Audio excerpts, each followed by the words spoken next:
perfect for basketball season. It's called All the Things We Never Knew. It's about Carly and Rex, so some of the book you'll hear from Carly's perspective and some of it's from Rex's perspective. And it's a really cute kind of light romance, so they're both dealing with some different issues, which I'll talk about here in a sec. Carly feels completely lost. She secretly wants to quit basketball, but has no idea what dream will take its place. To make matters worse, her parents are getting divorced.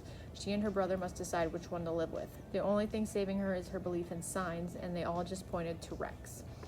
Rex craves love. He might be ESPN's high school basketball player of the year, but he's still lonely. His mother died giving birth to him, and he's sure his father blames him for it. Plus, Rex has moved to a new school where some of his new teammates hate him, but meeting Carly changes everything. With her, he experiences all the love he's ever wanted. From the moment Carly and Rex lock eyes at a high school basketball tournament, they believe their love is meant to be. But after choices are made, pain is faced, and secrets are revealed, will their love be history or destiny? So they have a meet-cute story here.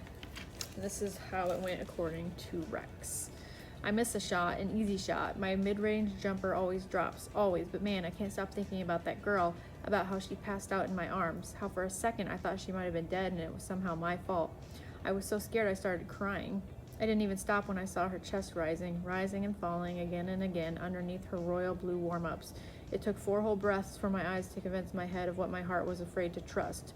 Good thing my back was to everyone else. Carly, her team's trainer, called out, running onto the court. She was a tiny woman, 5 feet at best. Lay her down flat on the floor, she ordered with a steady downward motion of her right arm. I did what I was told. Carly, she shouted again, and lifted Carly's legs up about 20 degrees. Kneeling beside Carly, I leaned in close and said her name for the first time. Back up, the trainer yelled at me. Give her some space. She could hang that up. I wasn't going anywhere. I reached down and scraped Carly's big sweaty hair off the sides of her face. Even in a ponytail, it was everywhere. I was about to say her name again. I said back up, the trainer yelled, like I can only imagine a mama would after she's repeated herself for the last time, and you'd better listen this time if you know what's good for you. I stood backed up and Carly's eyelashes fluttered like she didn't want me to leave, but the rest of her team immediately crowded me out. I stayed close though, looking over the tops of their heads, watching her eyes tremble and go still. The trainer waved something under her nose that made her eyes open wide, but only for a second. Then the paramedics came and rolled her out on a stretcher. I hope she's okay. She has to be okay, right? They wouldn't let us keep playing if she wasn't okay, right?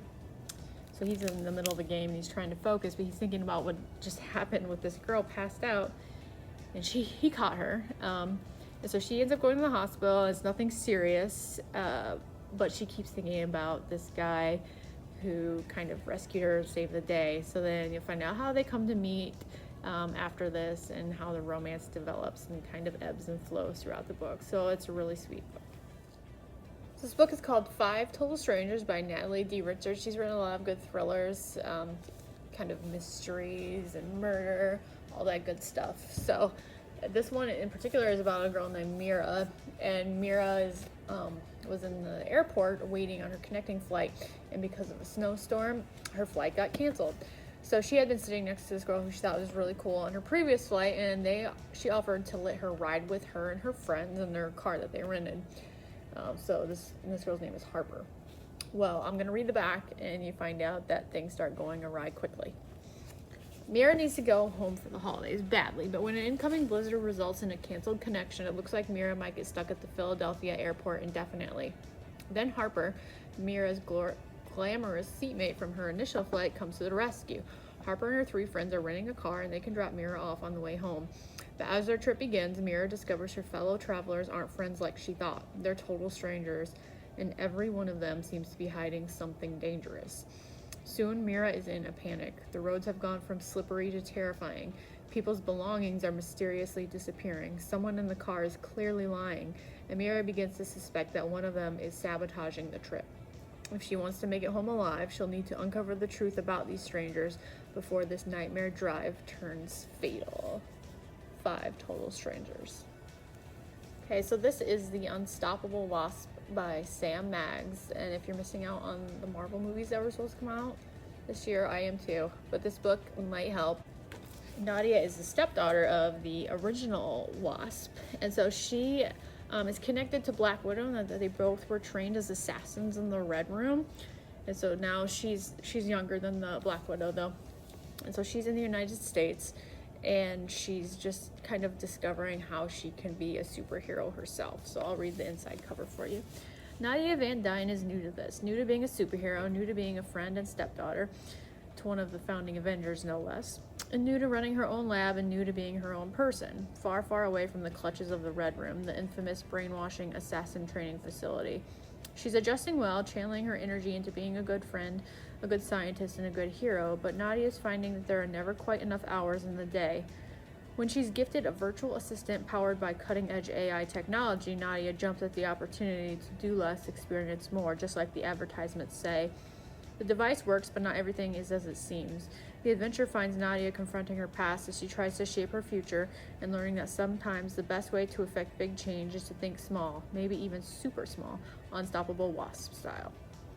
She'll need the help of her genius GIRL lab squad and found family to save herself and the entire world as we know it. Along the way, Nadia discovers that when she teams up with the people who love her the most, they're totally unstoppable. So this does get into this other team that Marvel has called GRL Girl, and they're all young girl superheroes and super geniuses.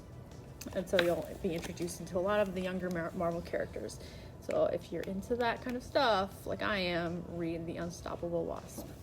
Okay, Nobody Knows But You by Annika Moroz Reese is another good murder mystery. And at the beginning of the book, you know that someone is dead, and it happened at a summer camp, and you don't know, at first you don't know who is dead, and you definitely don't know who did it. So as the book goes on, more and more starts to be revealed.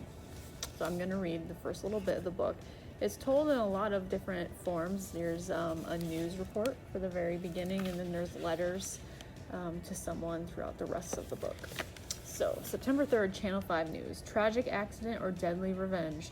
Sources from within the state prosecutor's office say the DA is close to filing charges against a teenage suspect in the sensational case that has shocked and gripped viewers across the region since the fateful night 3 weeks ago that left one 16-year-old summer camper dead and another under suspicion of murder.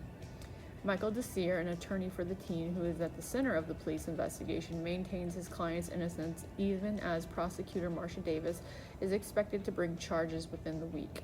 Despite few official facts having been released in the case, rumors and speculation run rampant online, fueled by social media posts from other campers, their parents, and counselors. Some have suggested that the delays in pressing charges could indicate major weaknesses in the state's attempt to build a case proving the camper's untimely death was a passion-fueled crime, not just a tragic accident. The prosecutor's office would not comment on whether the teenage suspect will be charged as a minor or, given the severity of the alleged crime, as an adult. So if you like murder mysteries, this is a good one for you.